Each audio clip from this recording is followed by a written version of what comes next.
What's up, lore masters? One of the things I love about Trek, or at least nostalgia Trek, is how it brought social issues to the forefront while still respecting the audience. Whether we look at episodes like Let That Be Your Last Battlefield from the original series, transgender rights in TNG's Outcast, Voyager's Distant Origin, or others, we generally found a story that gave both sides with a convincing argument one way or the other.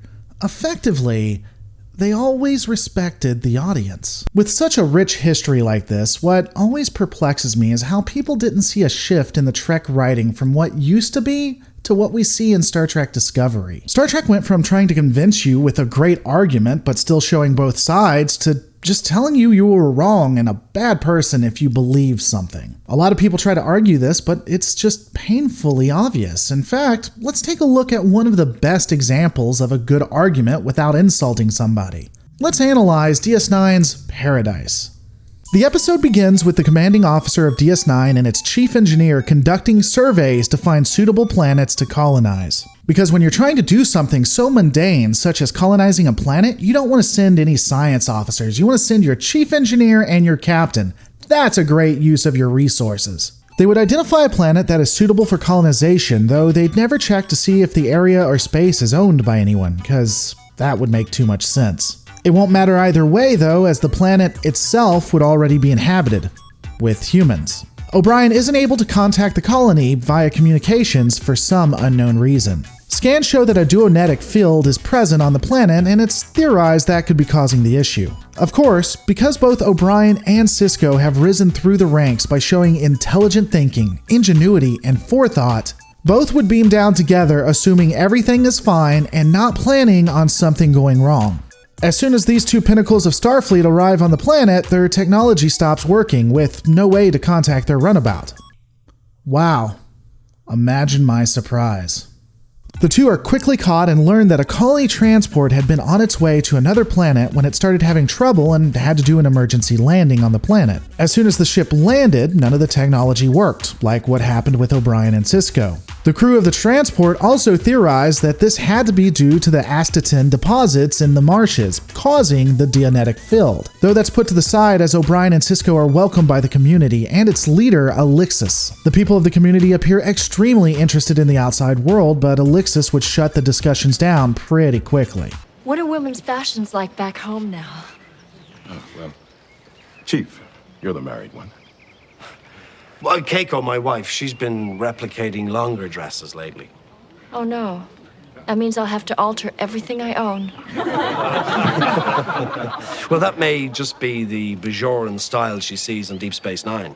Deep Space Nine? I'm sure Ben and Miles will be happy to tell us everything we want to know. There'll be plenty of time for that later. O'Brien moves the conversation into a discussion about the technology not working, and again, we would ultimately see Alexis' monologue.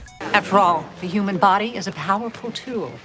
We can plow the crops, harvest the fields, construct the walls that we need for protection against the wilderness, weave the clothes that we need to stay warm.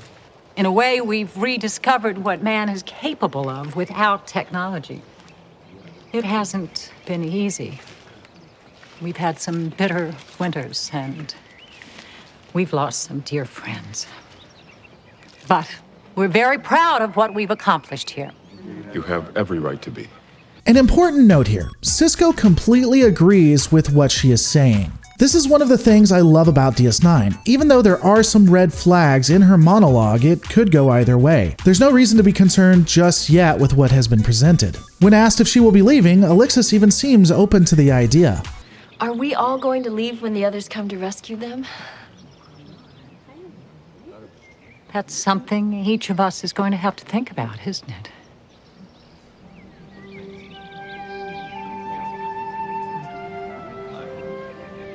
Are you going to leave, Alexis? Speaking for myself, no. No, I'll never leave. And I'll never want what we have in our community to change. It means too much to me. As O'Brien and Sisko continue to explore the colony, they find writings by the colony leader, again Alexis, that discuss how fat and lazy society has become with technology, and discover that the ship is completely stripped of all its components. They even have an interaction with the former chief engineer of the ship that crash landed. Waveguides, conduits, baffle plates, you name it, it's gone. The ship looks like it's been through a Ferengi junkyard. What happened to it all? We threw it away. Well, since none of it worked, to us it was merely useless junk taking up space. Elixis felt its presence was a constant reminder of who you used to be. Well, we all had to abandon our dependence upon technology. Removing every trace of it, well, that made the transition easier. As an engineer, you must have had some problems with that. Well, I was the last convert. But as time passed, I realized Elixis was right.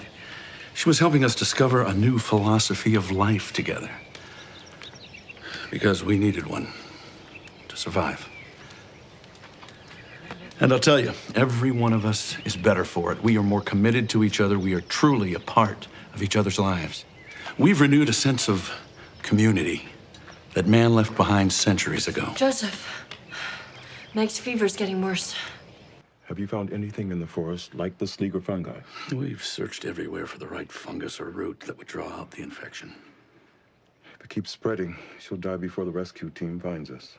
The medical kit and the runabout could probably take care of this in a second. We have got to find a way to restore the comlink to the transporter. That would only be a waste of time. This is what I love about Nostalgia Trek, and DS9 specifically. They give you a great argument for it. They show you why this ideology might work, and then you get to see the consequences. And I'm sorry, we don't see that in Star Trek Discovery. There's an altercation between the leader and Sisko as the commander pushes to utilize technology to save the woman's life, and Elixis wants to work on what they already have. I really love Sisko's counter-argument here. We've conquered 17 illnesses with the most powerful resource man has, his ingenuity. An interesting philosophy. And while we're debating it, a woman is dying. With Elixis' mind made up, Benjamin is ordered into the fields. It's important to remember that at this time, we don't necessarily know that the colony leader is evil. She may just be misguided, as is the colony. This way of thought is comfortable to them. It's something that works. Ideas of actually escaping, of trusting technology again, haven't been useful for a decade. So she chastises anyone who wants to bring them up. The first signs of something being wrong is when we observe the use of a hotbox as punishment. If someone acts out of bounds, they are punished to a torturous degree. Ben even points out there is a difference between punishment and this. Elixis can see that this is a setback to convincing Sisko to come to her way of life, so she tries to use sex to convince him otherwise. This is the second real red flag. She sees that her strict nature pushes Sisko away, so she tries to use a carrot. And of course, none of it works, with the punishment only further dividing Sisko and O'Brien from the colony, and Sisko not being able to be bought off with the local flavor. The leader of the colony does the last thing she knows how to do. She severely punishes them to dissuade any from following in their beliefs.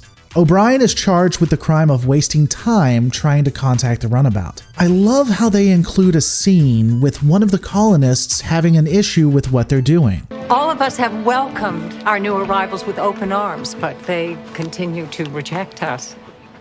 Despite their agreement to respect our fundamental way of life, this man has committed the worst offense that can be committed against this community. He has selfishly wasted precious time that could have been put to productive use. Miles was discovered trying to activate his technological devices so he could return to his ship.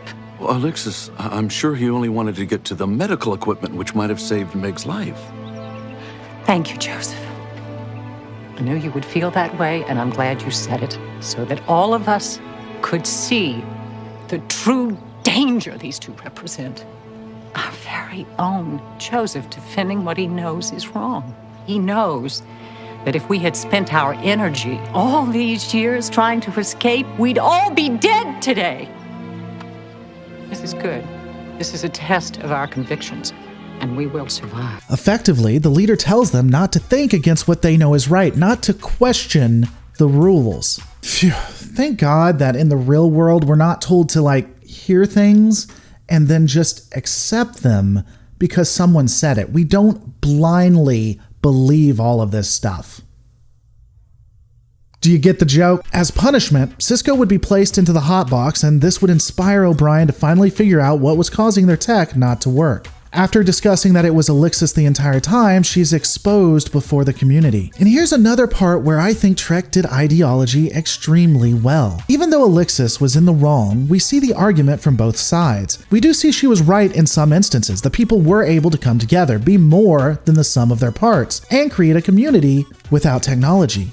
And we also see how that came at the cost of lives, and how even if it was done with good intentions, it wasn't worth it. And this episode in its entirety is what I'm talking about when it comes to DS9 and giving a good story. There's obviously a bent here. The writers wanted to tell us something, but we see both sides. Discovery never really did anything like that. I mean, overall, it's a pretty good episode. Except for the fact that these colonists should have never been left alone. This is Stockholm Syndrome. Why wouldn't you send counselors down there or force them to leave? Let's sit there and talk about how they are just okay with everything that happened. She lied to them for 10 years. 10 years they thought they couldn't get off. People died. I mean, who would write stuff like